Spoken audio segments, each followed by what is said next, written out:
is with a heavy heart that I begin my discourse today. It's hard for me to believe that I won't be seeing that pleasant, ever-smiling face sitting there, intently listening to everything that's being said. Words cannot do justice to portray the supremely noble and chaste life of Anil Kumar. Lord Krishna in chapter 12 describes 36 values of life, and again in chapter 13 it describes another 20 values of life. From our perspective, if we analyze and reflect upon these values, we would see that Anil Kumar lived and exemplified every one of those values to the utmost. In that, the Lord Krishna also says that whoever who adheres to these values are dear to me, meaning dear to the Lord's heart. And he assures that whoever who follows those values are sure to reach his abode. So it is of no doubt in our minds that Anil Kumar has merged with the Almighty at this time. As a Hindu, he practiced the prescribed 3 paths: Bhakti Yoga, Karma Yoga, and Jnana Yoga to the utmost. As a physician, he was a healer in the truest sense of the word. He gave comfort and reassurance to suffering patients and took care of them as if they were his own family. And as a family man, he performed his duties diligently and was a tower of strength for them. As a human being, he was ever considerate and always looked into others' comforts and welfare first. This temple stands as a monument of his ultimate concern for the spiritual welfare of this community. And I stand here only because of his personal request and wish that spiritual awareness be given to his fellow worshippers. We are indeed very fortunate to have had this kind of an elevated, noble soul who chose to live amongst us for so many years. So let us resolve not so much to grieve, but to admire and follow in his footsteps the path that he led by his example. With that, I'll start off with our discourse. We are in the concluding portion of chapter 16. Chapter 16 talks about the divinely good, or the Deva, and the diabolically fallen, or the Asura tendencies in human beings. He gives an elaborate description of the divinely good, the Devas, which again he names the 26 values of life, and those who follow them are the Daivic type. And then he talks about the Asuric type, where most of us belong. Now, this does not mean that the Lord is condemning us and demeaning us with all these negative connotations. It is not as if the good are eternally sent to a perpetual heaven, and the bad are sent to a eternal hell. Again, as had been indicated before, heaven and hell are conditions of our mind. We create our own hell in our own minds, and we create our own heaven in our own minds. So, the idea is that the asuric tendencies or traits are described by Lord Krishna so that we would know what traits we need to avoid and try to improve ourselves so that we go towards the Daivic type and not stay on with the asuric qualities. These are described so that we can learn to avoid them and to know what traits need to be weeded out. The intent is not to send the good to eternal heaven and the vicious to a perpetual hell. By pursuing the good values, one learns to unshackle themselves, while in contrast, the negative qualities are self-made shackles that lead to confusion and suffering. We dealt with some of the bad qualities or the asuric qualities. To list again: damba, ostentatiousness, making more out of our own performances and being ostentatious, meaning an exaggerated sense of self-importance. Darpa is arrogance. Krodha is anger. Parushya is insolence. Abhiman, self-conceited. These dark features alienate them from the community and they suffer loneliness and lack peace of mind. When we have these qualities, these vanity and ostentatiousness, we alienate ourselves from the rest of the community. We think that we are so important, but by having that kind of an attitude, we only make ourselves separate from the rest of the community. The rest of the community would look down upon you because of your false values.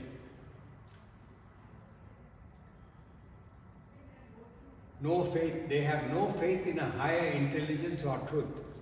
These people who have these asuric tendencies have no faith in a higher intelligence. They think everything is what you see.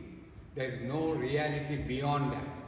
That in this world of chaos and confusion, there isn't a changeless substratum, a higher intelligence that holds everything together. They refuse to accept that concept. They believe everything is haphazard and accidental. Everyone is the product of lust of their parents. I've talked about that before. They think that everyone is just a product of the lust of their parents. Therefore, they have no respect for themselves, nor do they have respect for others, because everybody is a product of lust of their parents. So therefore, they act with no concern or consideration for the other person. Satisfying his lust is his ultimate goal.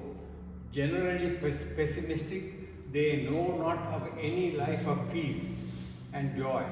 They do not trust anyone and lead a solitary life, often resort to suicide or homicide.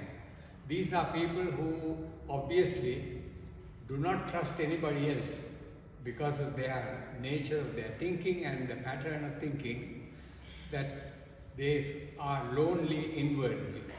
They lead a lonely life.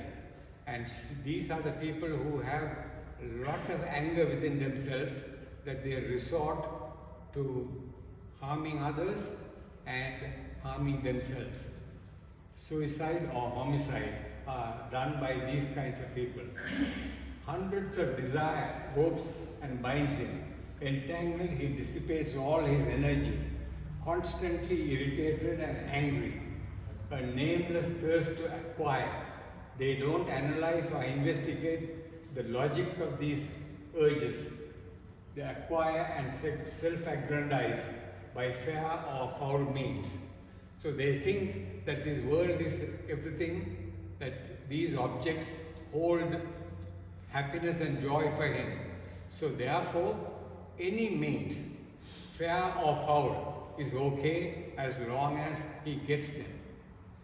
And they acquire and aggrandize a lot of wealth and a lot of worldly objects, thinking that they are going to give them happiness and joy, only to find that they do not, because it is a never-ending quest to get more and more.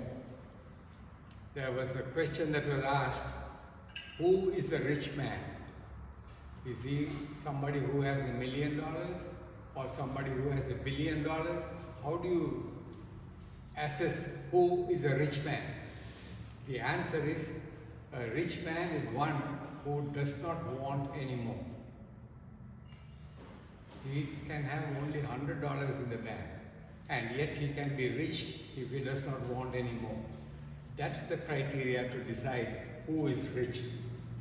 The materialist is conscious of his wealth and wants to hoard more and more. They seek to destroy competitors. We see this in our lives all the time. When you are in business and you are a pure materialist, all you are thinking about is how you can increase your business or your wealth. And in that process, you need to eliminate your competition. So they eliminate one competitor, and then they look at other competitors or potential competitors, and they eliminate them. And they feel justified in doing that. And this is the pattern of materialism. They become arrogant of their own wealth, their own connections, own status, and so on, and think that they can purchase anything and anyone with that wealth that they have. So that's the kind of arrogant attitude that they have. They suffer with fancy dangers. They think that everything is bad. One known example that we know is Howard Hughes. He was an extremely wealthy man, but he got this idea that there are germs out there that are going to harm him.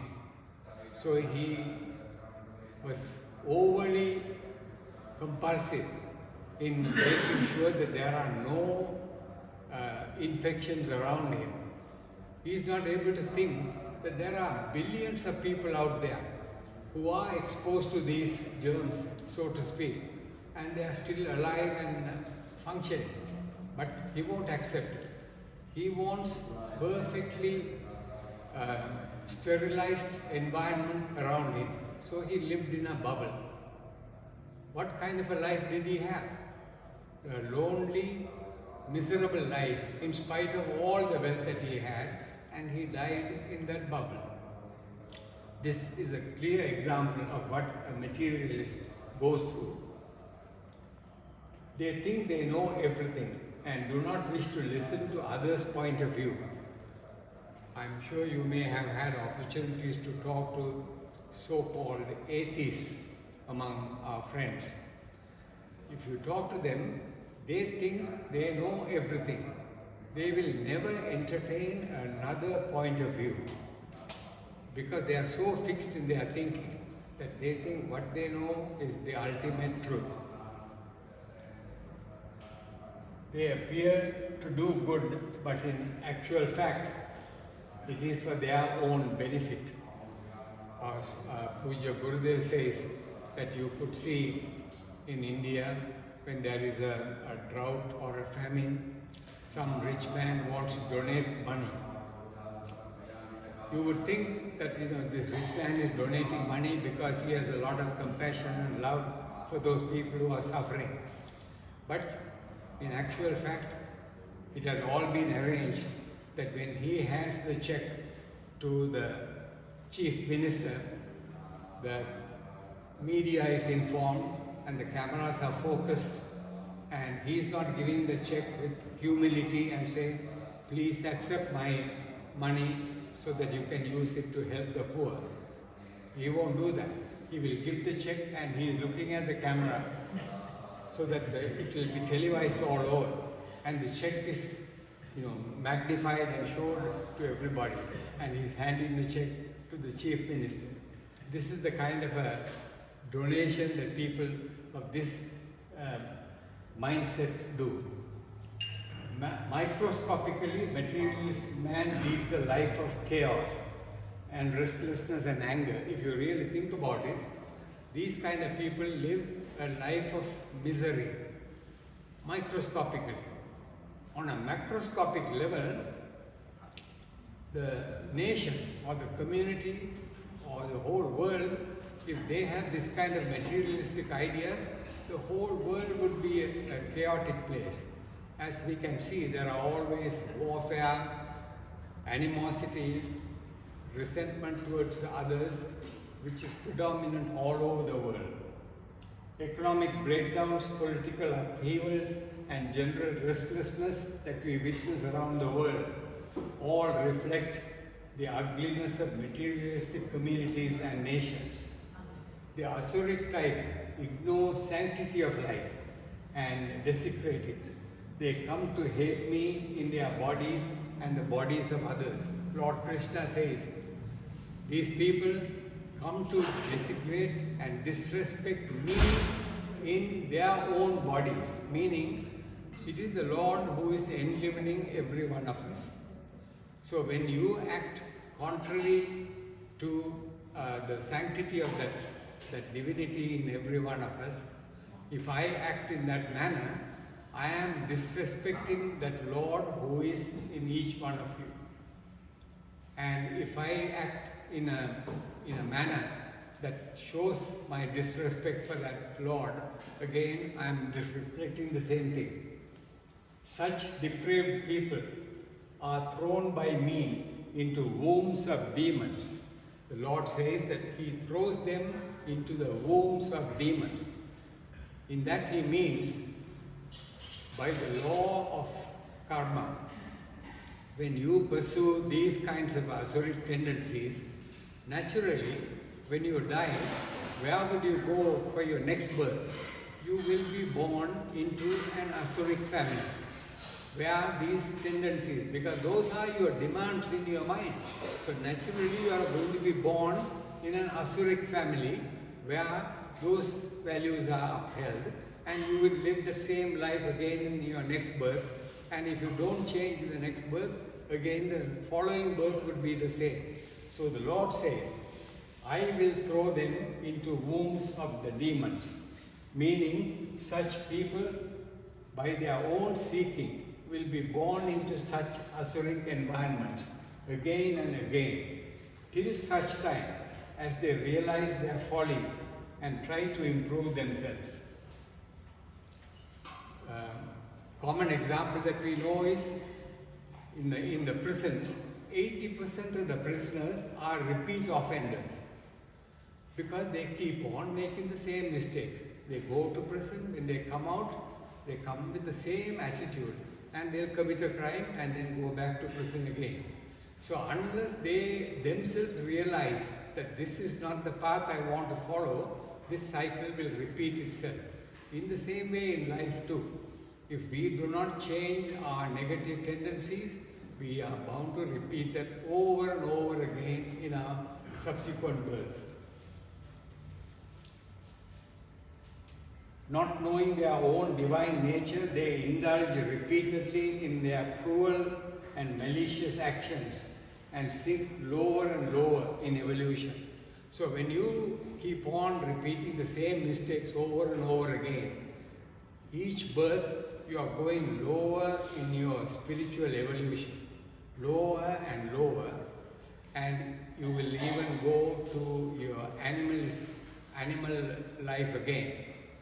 That doesn't mean that the Lord is punishing you and me by sending us back into the animal life again. It is we who are doing that over and over again. Now in an animal life, they live by instincts and impulses only. They do not have that discriminatory capacity in their brain.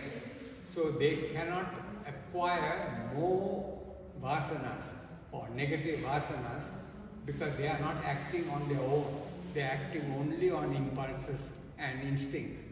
Therefore, they to that extent become sattvic, so that in the next birth they are likely to become a human being. So we can change once we reach that animalistic stage even, you can come right back and improve ourselves. Now, having given a vivid picture of the Asuric type, the Lord advises how even we can learn to climb up the ladder of spiritual evolution. So, having given an elaborate description of what an Asuric personality is, the Lord says this is not a totally hopeless condition. I will give you a method by which you can come out of this. And he says there are three main gateways to hell. Three main gateways to hell. Our Gurudev says there is no one gateway because there are so many people waiting to go into hell that one door is not enough. So he had created three gateways. So people can go through all the three gates. One gate is not enough. So what are these three gateways to hell? Kama, Krodha and Lobha. These are the three main gateways to hell. Kama is lust. Lust is extreme desire, not just plain desire. Extreme desire for an object or a thing or a being is called kama, lust. By having that, your mind is restless. Again, as I said earlier, heaven and hell are states of mind. We create our own hell by keeping a restless mind, and if you have this intense lust for something, your mind is perpetually restless. It is hell in your mind when you have lust.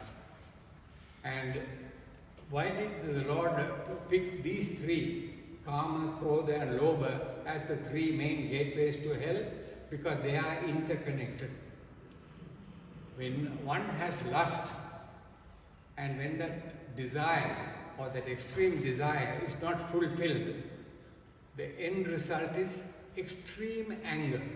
Extreme anger towards the obstacle that prevented you from getting that lust, that desire that you want. So if there is a person who prevented you from getting it, your anger would be directed towards that person to the extent that you may want to kill that person.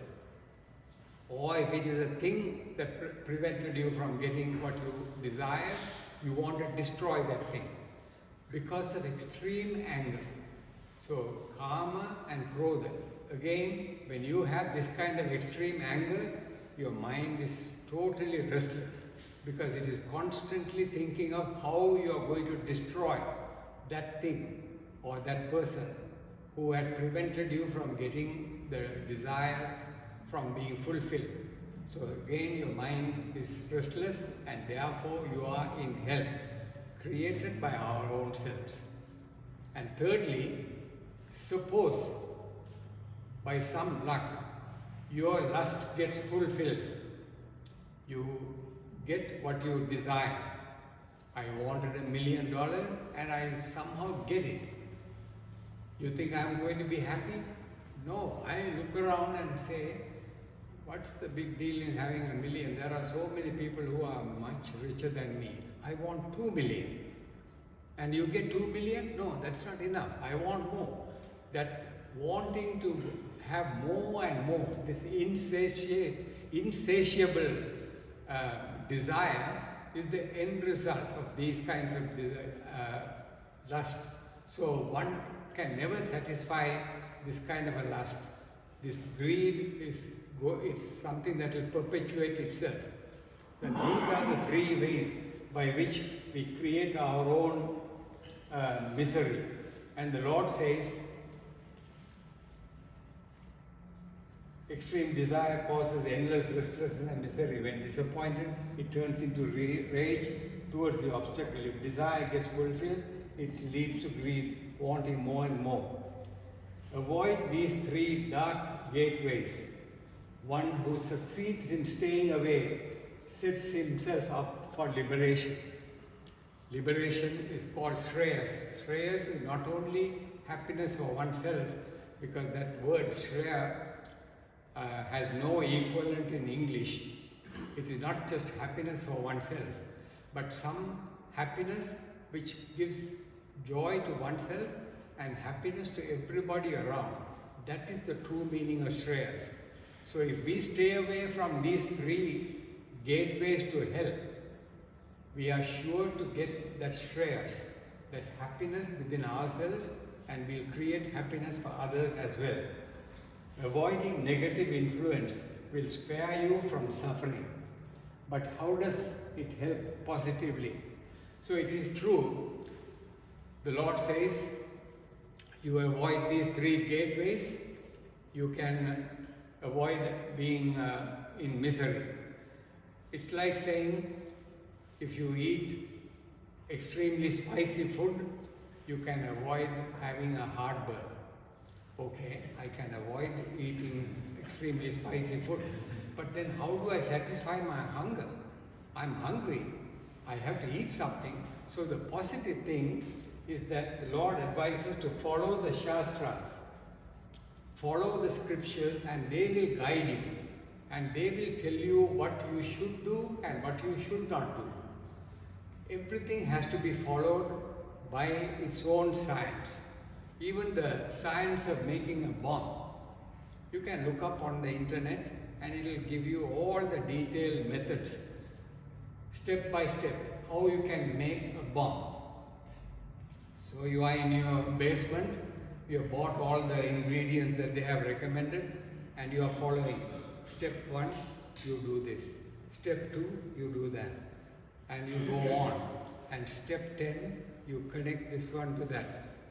Now, by some mistake, you overlook step 11 and go to step 12.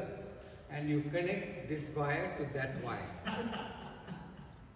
You don't even have time to say sorry because you are blown up into million pieces. Not only you are blown to pieces, people around you are also blown to pieces, and some innocent man who is walking around also gets blown to pieces. All because you didn't follow the Shastra. Exactly. In the same way, in spirituality also, the Shastras are there. We got to follow them implicitly. Every step of the way. There is no shortcuts. And if we follow the Shastras, you will never go wrong. You will know what you should do and what you should not do. And this is the advice the Lord Krishna says for us to stay away from the three gateways of hell. And with that, chapter 16 is concluded.